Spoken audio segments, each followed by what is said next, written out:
And though you do not come from this lake, Nessie, you come from one somewhat similar. Enjoy your haunt. Well, now that Nessie is situated and ready to spook some people, I think it's only appropriate that we get into a spooky part of the novel. We're going to be reading chapter 28 today. But first, we have to recap chapter 27. 27, 3 things happened. 1, Mr. Yule lost his job and blamed Atticus. And 2, someone tried to enter Judge Taylor's home while he was there. Who do we think was the person who did that? Well, according to Aunt Alexandra, she believes it was Mr. Yule. And 3, Mr. Yule was harassing Helen Robinson, Tom Robinson's widow, by walking behind her and saying some of the most foul things he possibly could. We also had the foundings of a Halloween pageant, and Scout is going to be what? A ham. Unfortunately, Atticus and Aunt Alexandra are not going to be going to the pageant. Jem will be taking Scout. But she did perform for the family. And Aunt Alexandra had a foreboding sense of someone walking on her grave. And the last line was, "Thus began our longest journey together." So we are now going to be going into the pageant. The pageant I know we are all really looking forward to. So, chapter 28. The weather was unusually warm for the last day of October. We didn't even need jackets. The wind was growing stronger, and Jem said it might be raining before we got home. There was no moon. Ignore the moon in the background. The street light on the corner cast sharp shadows on the Radley house. I heard Jem laugh softly. "But nobody bothers them tonight," he said. Jem was carrying my ham costume, rather awkwardly, as it was hard to hold. I thought it gallant of him to do so. So, very kind, brave, heroic, acting like a knight is Jem, carrying a ham costume. "It is a scary place, though, ain't it?" I said. "Boo doesn't mean anybody any harm, but I'm right glad you're along." "You know Atticus wouldn't let you go to the schoolhouse by yourself," Jem said. "Don't see why. It's just around the corner and across the yard." "That yard's a mighty long place for little girls to cross at night," Jem teased. "Ain't you scared of haints?" We laughed. Haints, hot steams, incantations, secret signs had vanished with our years as mist with sunrise. What was that old thing Jem said? "Angel bright, life and death, get off the road, don't suck my breath." "Cut it out now," I said. We were in front of the Radley place. So again, they're older than when we started with them. They're no longer 9 and 6, it's 12 and 9, and they like to think that they have some maturity and they aren't as childish as they used to be. Jem said, "Boo must not be at home. Listen." High above us in the darkness, a solitary mocker poured out his repertoire in blissful unawareness of whose tree he sat in, plunging from the shrill kee of the sunflower bird to the irascible quack of a blue jay, to the sad lament of a poor will, poor will, poor will. So here's a mockingbird doing the calls that it's heard. We turned the corner, and I tripped on a root growing in the road. Jem tried to help me, but all he did was drop my costume in the dust. I didn't fall, though, and soon we were on our way again. So Scout most likely tripped over the root of what tree? One of the Radley's oak trees. We turned off the road and entered the schoolyard. It was pitch black. How do you know where we're at, Jem? I asked when we had gone a few steps. I can tell we're under the big oak because we're passing through a cool spot. Careful now and don't fall again. We had slowed to a cautious gait, and we were feeling our way forward so as not to bump into the tree. The tree was a single and ancient oak. Two children could not reach around its trunk and touch hands. It was far away from the teachers, their spies, and curious neighbors. It was near the Radley lot, but the Radleys were not curious. A small patch of earth beneath its branches was packed hard from many fights and furtive crap games.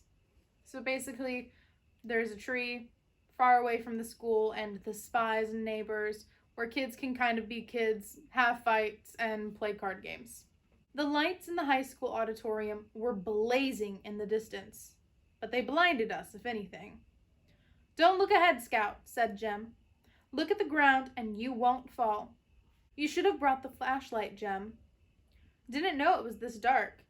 Didn't look like it'd be this dark earlier in the evening. So cloudy, that's why. It'll hold off a while, though. Someone leaped at us. God almighty, Jem yelled. A circle of light burst in our faces, and Cecil Jacobs jumped in glee behind it. Ha ha! Gotcha! He shrieked. Thought you'd be coming along this way. What are you doing way out here by yourself, boy? Ain't you scared of Boo Radley? Because remember, Cecil Jacobs in the very beginning of the book was mentioned to walk a mile out of his way home and to school just to avoid the Radley place. And now here he is nearby and trying to scare, or successfully scaring, Scout and Jem.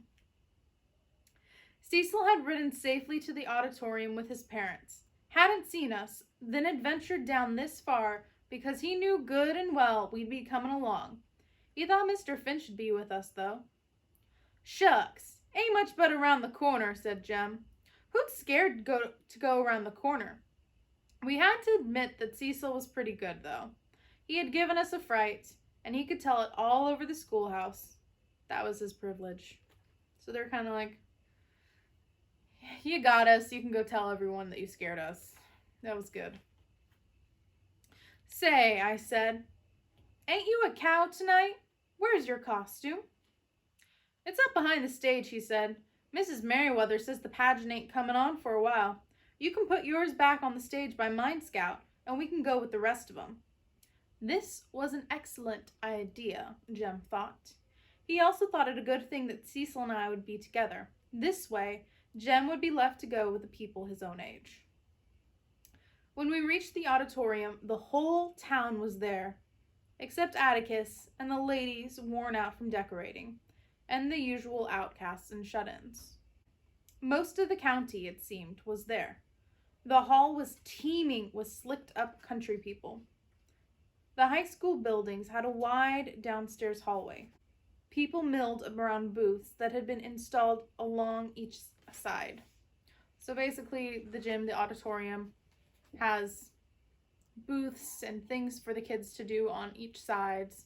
So it'd be going like into the gym, you go in, and on both sides of the gym, they're just booths of things to throw, probably to eat, and just fun. So if you've been to a fall festival, that's basically what this is. Oh, Jem, I forgot my money, I sighed when I saw them. Atticus didn't, Jem said. Here's 30 cents. You can do 6 things. See you later on. Okay, I said, quite content with 30 cents, and Cecil. I went with Cecil down to the front of the auditorium, through a door on one side, and backstage. I got rid of my ham costume and departed in a hurry, for Mrs. Merriweather was standing at a lectern in front of the first row of seats, making last-minute, frenzied changes in the script. How much money you got? I asked Cecil. Cecil had 30 cents too, which made us even. We squandered our first nickels on the House of Horrors, which scared us not at all. We entered the black 7th grade room and were led around by the temporary ghoul in residence and were made to touch several objects alleged to be component parts of human being. Here's his eyes, we were told when we touched 2 peeled grapes on a saucer. Here's his heart, which felt like raw liver. These are his innards. And our hands were thrust into a plate of cold spaghetti. Very spooky. Cecil and I visited several booths. We each brought a sack of Mrs. Judge Taylor's homemade divinity. I wanted to bob for apples, but Cecil said it wasn't sanitary. His mother said he might catch something from everybody's heads having been in the same tub. Ain't anything around town now to catch, I protested. But Cecil said his mother said it was unsanitary to eat after folks. I later asked Aunt Alexandra about this, and she said people who held such views were usually climbers. We were about to purchase a blob of taffy when Mrs. Merriweather's runners appeared and told us to go backstage. It was time to get ready. The auditorium was filling with people. The Macomb County High School band had assembled in front below the stage. The stage footlights were on, and the red velvet curtain rippled and billowed from the scurrying going on behind it. So, our very exciting, most glorious play is about to begin, where we have Cecil as a cow and Scout as a ham. And we're going to see how it goes. Backstage, Cecil and I found the narrow hallway teeming with people. Adults in homemade 3-corner hats, Confederate caps, Spanish-American war hats, and World War helmets. Children dressed as various agricultural enterprises crowded around the one small window. Somebody's mashed my costume, I wailed in dismay. Mrs. Merriweather galloped to me, reshaped the chicken wire, and thrust me inside. Because again, chicken wire, very bendable. You all right in there, Scout? Asked Cecil. You sound so far off, like you was on the other side of a hill. You don't sound any nearer, I said. The band played the national anthem, and we heard the audience rise. Then the bass drum sounded. Mrs. Merriweather, stationed behind her lectern beside the band, said, Macomb County, ad astra per aspera. The bass drum boomed again. That means, said Mrs. Merriweather, translating for the rustic elements, from the mud to the stars. She added unnecessarily, it seemed to me, a pageant. Reckon they wouldn't know what it was if she didn't tell them, whispered Cecil, who was immediately shushed. The whole town knows it, I breathed. But the country folks have come in, Cecil said. Be quiet back there, a man's voice ordered, and we were silent. The bass drum went boom with every sentence Mrs. Merriweather uttered. She chanted mournfully about Macomb County being older than the state, that it was a part of the Mississippi and Alabama territories, that the first white man to set foot in the virgin forest was the probate judge's great-grandfather 5 times removed, who was never heard of again. Then came the fearless Colonel Macomb, for whom the county was named. Andrew Jackson appointed him to a position of authority, and Colonel Macomb's misplaced self-confidence and slender sense of direction brought disaster to all who rode with him in the Creek Indian Wars. Colonel Macomb persevered in his efforts to make the region safe for democracy, but his first campaign was his last. His orders, relayed to him by a friendly Indian runner, were to move south. After consulting a tree to ascertain from its lichen which way was south, and taking no lip from the subordinates who ventured to correct him, Colonel Macomb set out on a purposeful journey to rout the enemy and entangle his troops so far northwest in the forest primeval that they were eventually rescued by settlers moving inland. Mrs. Merriweather gave a 30-minute description of Colonel Macomb's exploits. I discovered that if I bent my knees, I could tuck them under my costume and more or less sit. I sat down, listened to Mrs. Merriweather's drone and the bass drum's boom, and soon was fast asleep. They said later that Mrs. Merriweather was putting her all into the grand finale, that she had crooned, "Pork!" with a confidence born of pine trees and butter beans entering on cue. She waited a few seconds, then called, "Park!" When nothing materialized, she yelled, "Park!" I must have heard her in my sleep, or the bland-paying Dixie woke me. But it was when Miss Merriweather triumphantly mounted the stage with the state flag that I chose to make my entrance. Chose is incorrect, I thought. I better catch up with the rest of them. They told me later that Judge Taylor went out behind the auditorium and stood there slapping his knees so hard Mrs. Taylor brought him a glass of water and one of his pills. Mrs. Merriweather seemed to have a hit. Everybody was cheering so, but she caught me backstage and told me I had ruined her pageant. She made me feel awful, but when Jem came to fetch me, he was sympathetic. He said he couldn't see my costume much from where he was sitting.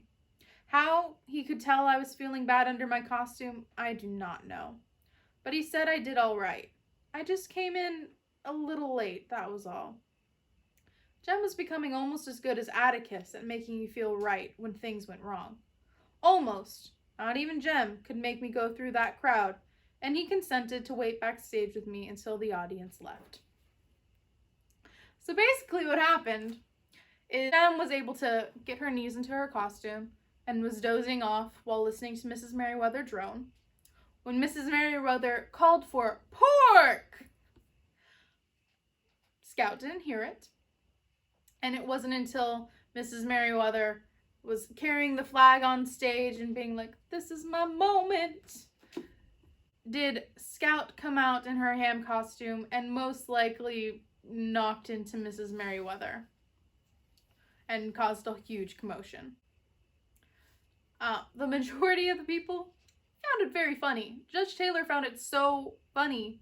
He had to step outside. He was laughing so hard. And his wife had to give him a pill and some water to get him to kind of, one, soothe his throat from laughing so hard and to calm himself down. So yes, for many people, this play, excellent. For Miss Merriweather, no. For Miss Merriweather, this was supposed to be her moment in the lights, her moment on the stage, and Scout has ruined it for her. And she makes sure that Scout knows it. "You want to take it off, Scout?" he asked. "No, I'll just keep it on," I said. I could hide my mortification under it. "Y'all want to ride home?" someone asked. "No, sir, thank you," I heard Jem say. "It's just a little walk." "Be careful of Haints," the voice said. "Better still, tell the Haints to be careful of Scout." "There aren't many folks left now," Jem told me. "Let's go." So yeah, Scout's probably not going to be able to live down the running onto stage and basically tackling Mrs. Merriweather. We went through the auditorium to the hallway, then down the steps. It was still black dark. The remaining cars were parked on the other side of the building, and their headlights were little help. "If some of them were going in our direction, we could see better," said Jem. "Here, Scout, let me hold on to your hawk. You might lose your balance." So again, she's still in her ham costume because she is absolutely, completely embarrassed over what happened and didn't want anyone to see her. She's like, "I will be wrapped in my mortification and shame by hiding myself through a ham costume." "I can see all right." "Yeah, but you might lose your balance." I felt a slight pressure on my head and assumed that Jem had grabbed the end of the ham. "You got me?" "Uh-huh." We began crossing the black schoolyard, straining to see our feet. "Jem," I said, "I forgot my shoes. They're back behind the stage." "Well, let's go get 'em." But as we turned around, the auditorium lights went off. "You can get 'em tomorrow," he said. "But tomorrow's Sunday," I protested as Jem turned me homeward. "You can get the janitor to let you in." "Scout?" "Nothing." Jem hadn't started that in a long time. I wondered what he was thinking. He'd tell me when he wanted to, probably when we got home. I felt his fingers press the top of my costume too hard, it seemed. I shook my head. Jem, you don't have to. Hush a minute, Scout, he said, pinching me. We walked along silently. Minute's up, I said. What you thinking about? I turned to look at him, but his outline was barely visible. Thought I heard something, he said. Stop a minute. We stopped. Hear anything? He asked. No. We had not gone 5 paces before he made me stop again. Jem, are you trying to scare me? You know I'm too old. Be quiet, he said. And I knew he was not joking. Because remember, the very last line in chapter 27 was, "Thus began our longest journey together." It seems we are on the journey.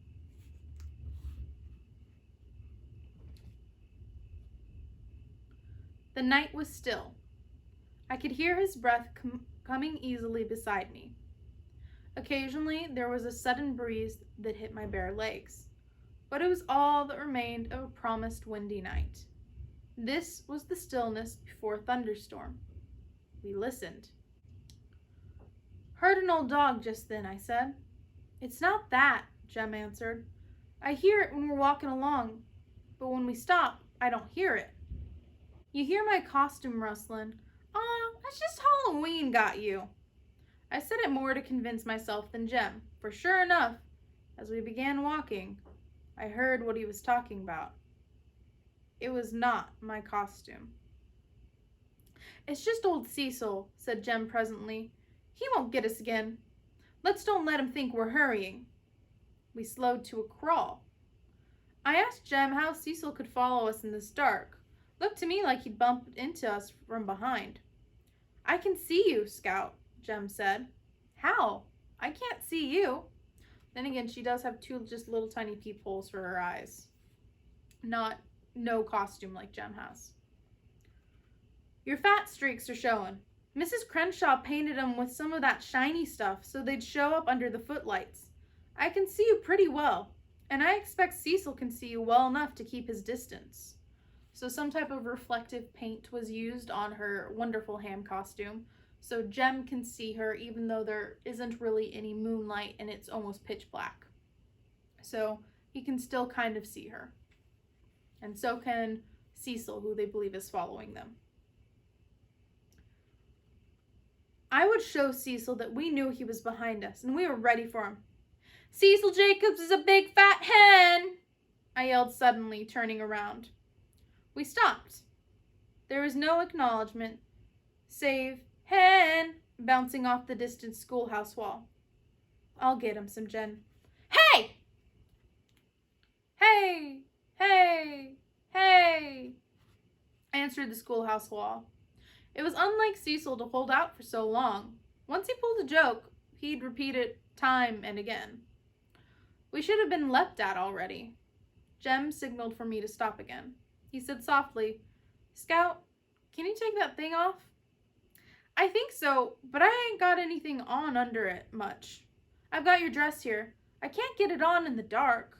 Okay, he said, never mind. Jem, are you afraid? No, think we're almost to the tree now.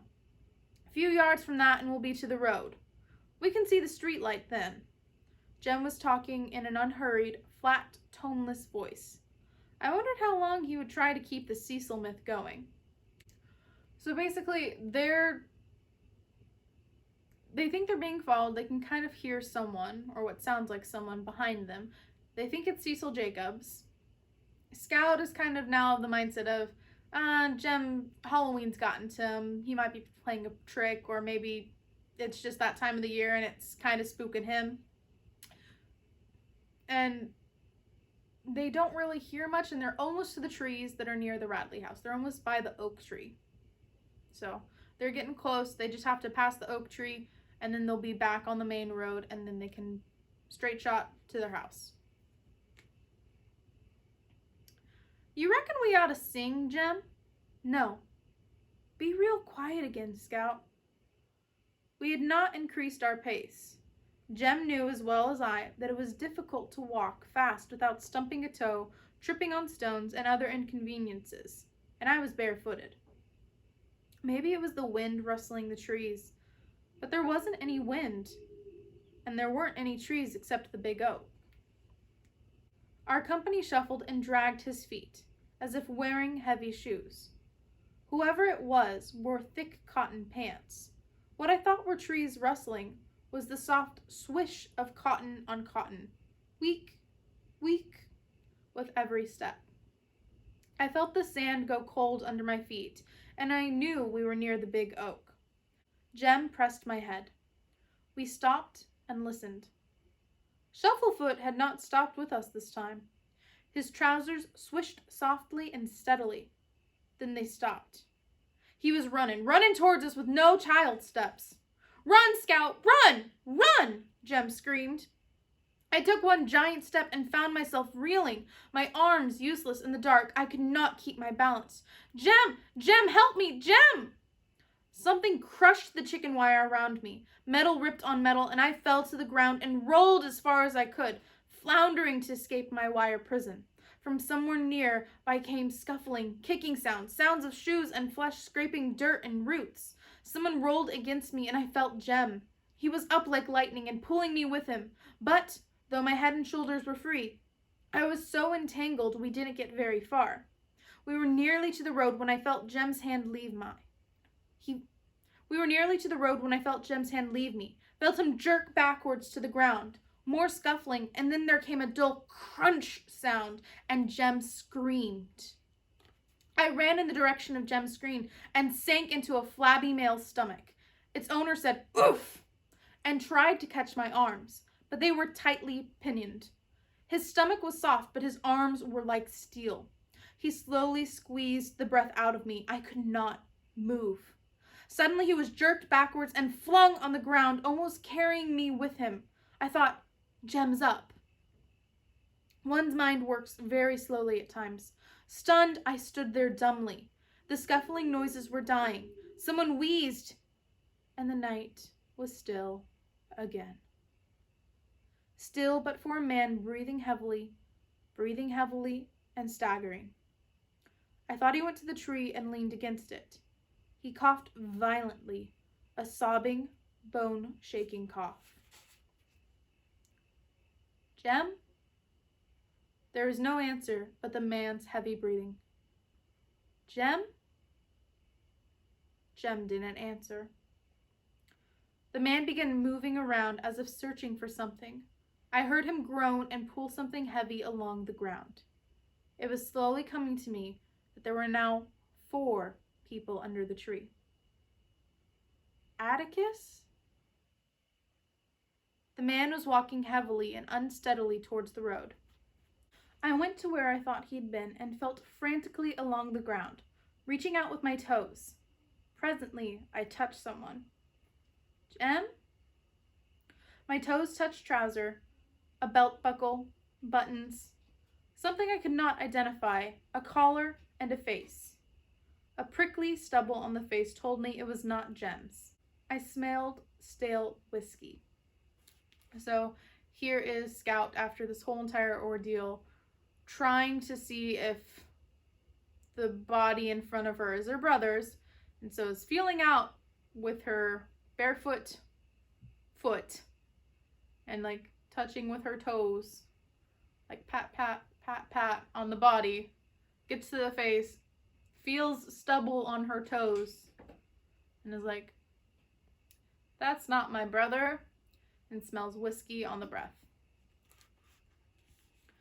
I made my way along in what I thought was the direction of the road. I was not sure because I'd been turned around so many times, but I found it and looked down to the street light. A man was passing under it. The man was walking with staccato steps of someone carrying a load too heavy for him. He was going around the corner. He was carrying Jem. Jem's arm was dangling crazily in front of him. So staccato is just like that. It's just quick. By the time I reached the corner, the man was crossing our front yard. Light from our front door framed Atticus for an instant. He ran down the steps, and together he and the man took Jem inside. I was at the front door when they were going down the hall. Aunt Alexandra was running to me. "Call Dr. Reynolds!" Atticus's voice came sharply from Jem's room. "Where's Scout?" "Here she is," Aunt Alexandra called, pulling me along with her to the telephone. She tugged at me anxiously. "I'm all right, Auntie," I said. "You better call." She pulled the receiver from the hook and said, "Eula, get Dr. Reynolds, quick!"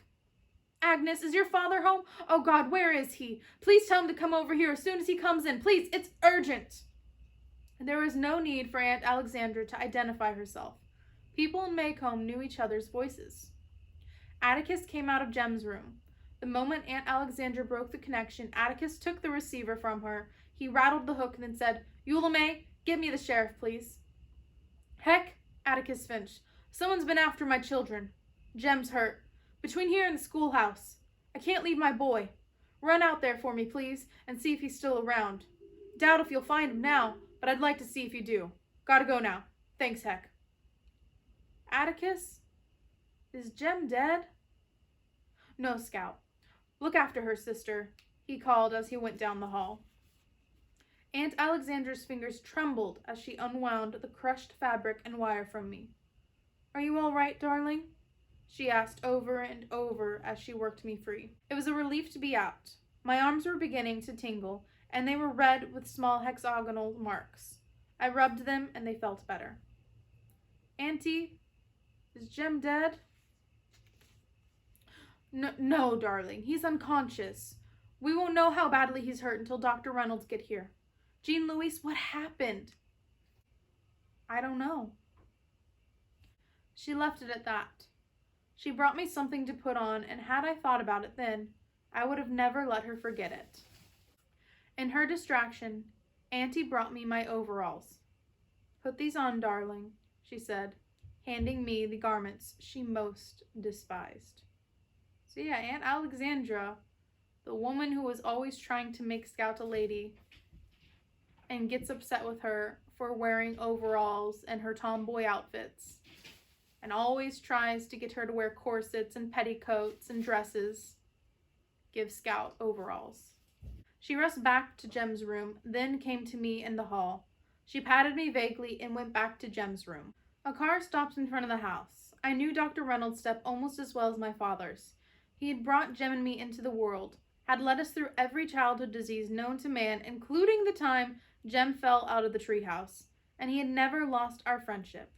Dr. Reynolds said if we had been boil-prone, things would have been different, but we doubted it. He came in the door and said, "Good Lord." He walked toward me, said, "You're still standing," and changed his course.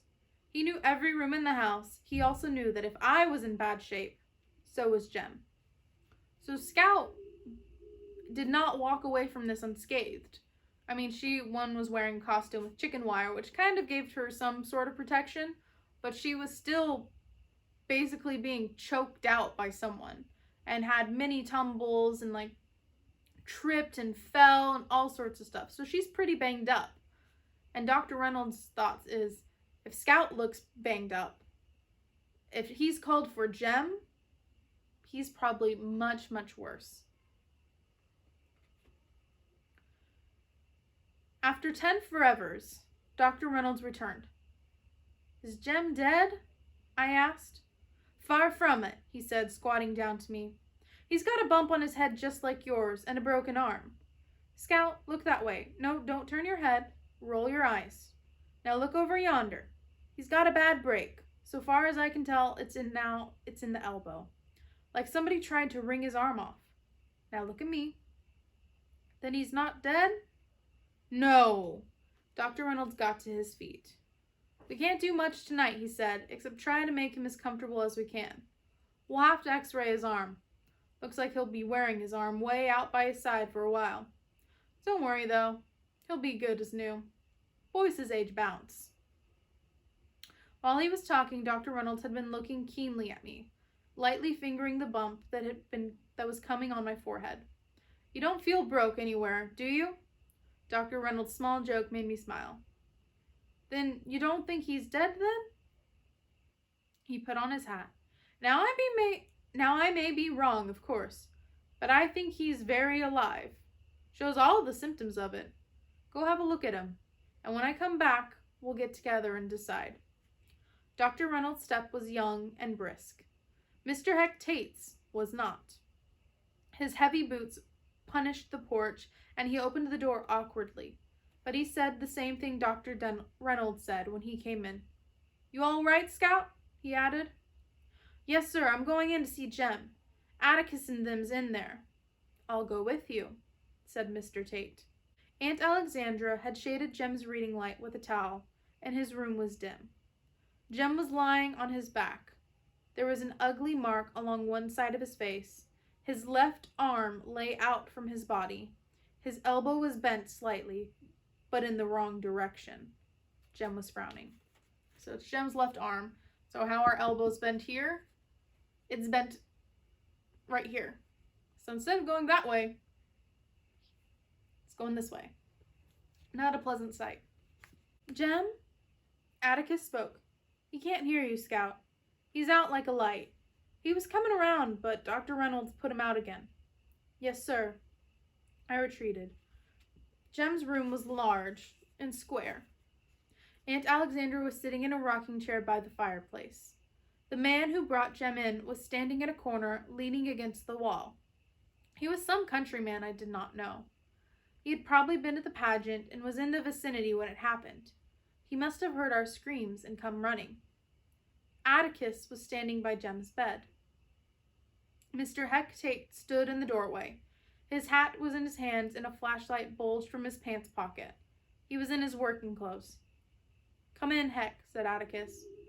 Did you find anything? I can't conceive of anyone low down enough to do a thing like this, but I hope you found him. Mr. Tate sniffed. He glanced sharply at the man in the corner, nodded to him, then looked around the room, at Jem, at Aunt Alexandra, then at Atticus. Sit down, Mr. Finch, he said pleasantly. Atticus said, Let's all sit down. Have that chair, Heck. I'll get another one from the living room. Mr. Tate sat in Jem's desk chair. He waited until Atticus returned and settled himself. I wondered why Atticus had not brought a chair for the man in the corner, but Atticus knew the ways of country people far better than I. Some of his rural clients would park their long-eared steeds under the chinaberry trees in the backyard, and Atticus would often keep appointments on the back steps. This one was probably more comfortable where he was. Mr. Finch, said Mr. Tate, tell you what I found. I found a little girl's dress. It's out there in my car. That your dress, Scout? Yes, sir. If it's a pink one with a smockin', I said. Mr. Tate was behaving as if he were on the witness stand. He liked to tell things his own way, untrammeled by state or defense, and sometimes it took him a while. I found some funny-looking pieces of muddy-colored clothes. That's my costume, Mr. Tate. Mr. Tate ran his hands down his thighs. He rubbed his left arm and investigated Jem's mantelpiece. Then he seemed to be interested in the fireplace. His long fingers sought his long nose. What is it, Heck? Said Atticus. Mr. Tate found his neck and rubbed it. Bob Yule's lying on the ground under that tree down yonder, with a kitchen knife stuck under his ribs. He's dead, Mr. Finch. So that is the end of chapter 28. A lot of things have happened. A lot of things. So let's list a couple. We had in the very beginning Cecil Jacobs scaring Jem and Scout.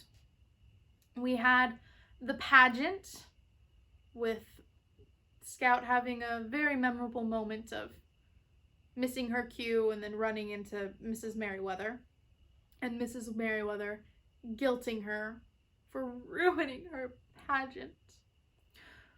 We had Jem and Scout heading home, and in doing so, Jem thinking he heard someone, both of them thinking it was Cecil Jacobs coming back to scare them once more, realizing it wasn't Cecil, getting to the oak trees by the Radley's house, and all of a sudden a fight occurring.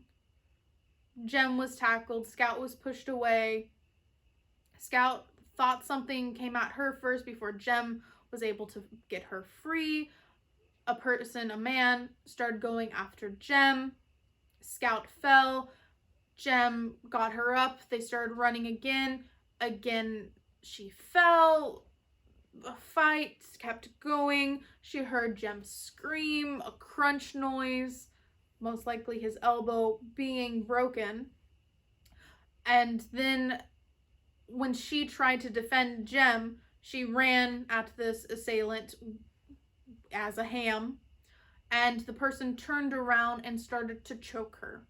In doing so, she thought Jem had stood up and started to fight the man attacking her, but it turns out there was another person, a fourth person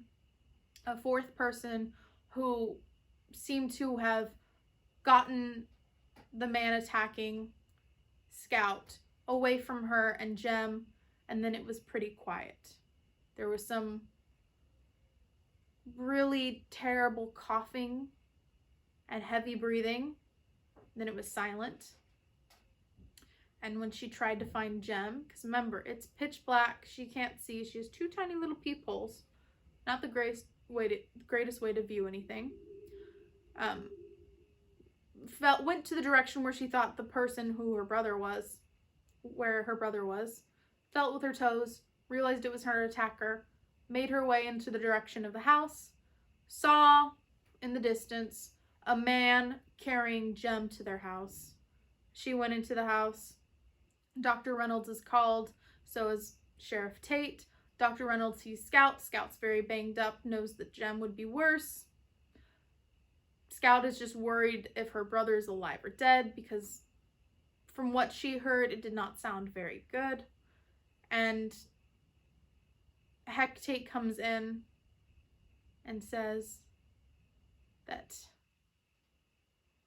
Mr. Ewell was found underneath the oak trees with a kitchen knife under his ribs, and he is dead. So a lot of things occurred. But remember, the very first thing that we read in To Kill a Mockingbird, the very, very first thing, is when he was nearly 13, my brother Jem got his arm badly broken at the elbow. That was the very first thing we read in To Kill a Mockingbird. And now we finally know how his elbow was broken. And remember, still in chapter 1, Scout blamed it on the Ewells. And here's Mr. Ewell. He was the one who attacked Scout and Jem, broke Jem's arm, and he is now laying dead underneath a tree.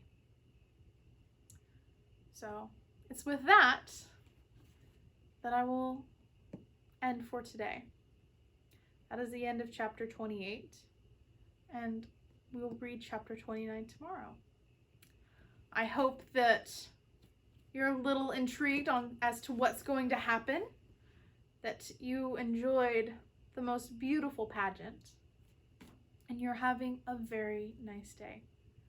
I will see you all in the next video, and I hope you have a lovely rest of your day. Bye.